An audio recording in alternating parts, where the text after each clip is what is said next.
I'm Jason Stipp from Morningstar. Tax season is finally over, and if you're among those lucky enough to get a tax refund, you may be wondering what to do with that small windfall. Morningstar's Christine Benz, our Director of Personal Finance, has a few ideas to use that tax refund smartly. Christine, thanks for joining me. Jason, great to be here. So one of the first things that you will want to do when you get that refund is look at the size of it. The size of that refund may be telling you something. It may be. It may be telling you that you are withholding too much and giving the IRS an interest-free loan. So if you are getting a very large check back, really take a look at your withholding and think about adjusting that so that you aren't withholding so much and that you won't receive such a big refund next year, but you also won't be giving the government that loan all year long. So hopefully you will get a little something back instead of owing, even if you've kind of optimized that with withholding.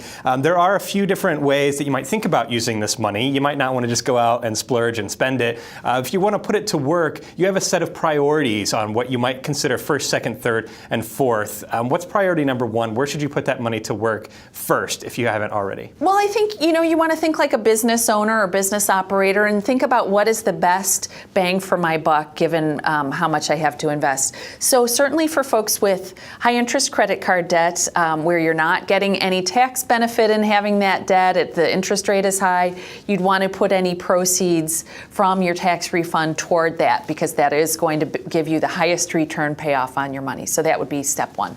So say I've got my debts under control. Step two, what would I do if I have some of that refund money left over? Well, the other key thing I would focus on is making sure that you have an emergency fund that is appropriately funded. And so we usually think of that as being 3 to 6 months worth of living expenses. And it doesn't have to be 3 to 6 months of what you're spending now, but 3 to 6 months of what you could get by in a pinch. And the high return payoff of that is that if you did have to tap your credit card or some other source of funding, you could end up costing yourself a lot of money. So you're better to create that emergency fund, make sure that you have money stashed away in true cash to pay for any emergency car repairs or home repairs or unanticipated expenses of any kind. And job loss, certainly. So I've got my debts taken care of. I got my emergency fund built. Now I want to put some of that refund to work in the market. What kind of account should I consider first? Well, I think you want to focus on those accounts that do bring you some tax benefits by investing there. So it really depends on what your priorities are in terms of your goals, but two key account types I would consider would be either a Roth IRA for people who are investing for retirement, or perhaps a 529 plan if you're investing on behalf of a child or grandchild.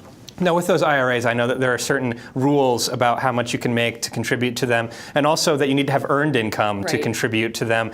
Is it okay to use a refund in that case to fund one of these accounts? Well, it is, Jason, as long as you do have earned income that's large enough to cover the amount that you are investing. So you don't actually have to be investing the same earned income dollars in the IRA. It doesn't matter where you get the money. It just matters that you had enough earned income in the year in which you are funding the IRA to cover that IRA investment. So, Christine, in an IRA, you have lots and lots of different choices. Typically, I just want to get some of your ideas on a fund that you might want to consider. There's a few different investor types that we typically have on Morningstar.com. We tend to have a good group of more conservative folks who are getting closer to retirement. Do you have a fund idea that they might want to take a look at as one of the options where they could put that money to work? I do, Jason. And a key first step, I think, before making that investment is seeing where you have holes in your portfolio or where you need to maybe top up your allocations versus your targets. So assuming that you have done that exercise and you realize that you're too short on conservative investments, one good all-purpose fund that I often recommend, especially to younger folks who are looking at their portfolios and saying,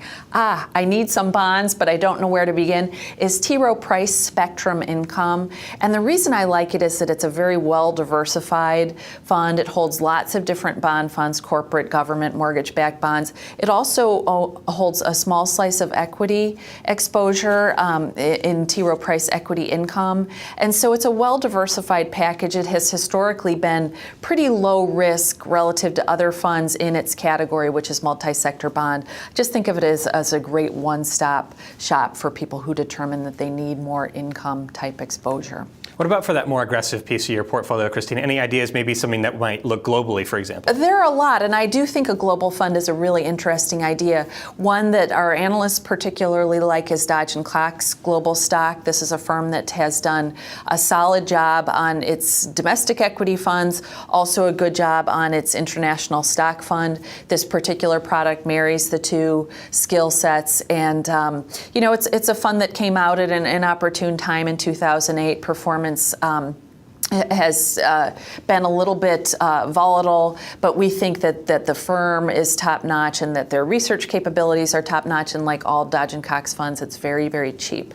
So I think it's just a great core, more aggressive option for someone who needs equity exposure. And you mentioned earlier, Christine, that a 529 plan could be another place you could put some of that tax refund money to work. This is an area that can often be pretty confusing, lots and lots of choices. Morningstar has done some research on 529 plans, so we have a few places that we think could serve investors well, right? We do, and so I think your first bit of homework, if you decide you want to fund a 529, is just see what kind of tax breaks your home state will offer for you making contributions to your home state's plan. So start there. If that plan is lousy, then maybe you want to move on and look at what Morningstar has rated its best plans. Two that I particularly like are the Vanguard managed plans from Nevada and Utah.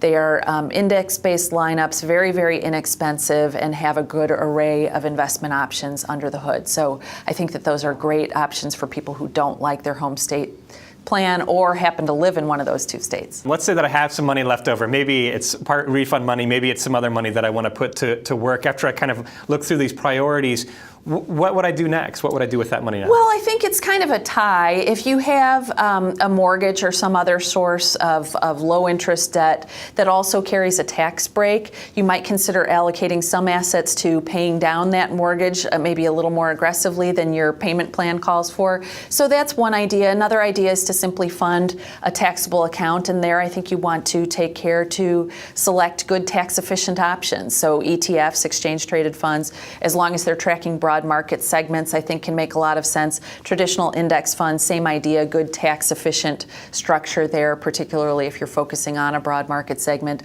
Or I still like the category of tax managed funds, particularly given all the tax uncertainty that we're facing. The nice thing is tax managed funds can address the tax changes as the years go by. They can change their strategies. So if dividend tax rates pop back up, they could decide to suppress dividend payers. So I think that ultimately may be the most tax efficient category of all. All right, Christine, a very detailed and excellent action plan for those who will be seeing a check from the government in the next few weeks. Thanks for joining me. Thank you, Jason. From Morningstar, I'm Jason Stipp.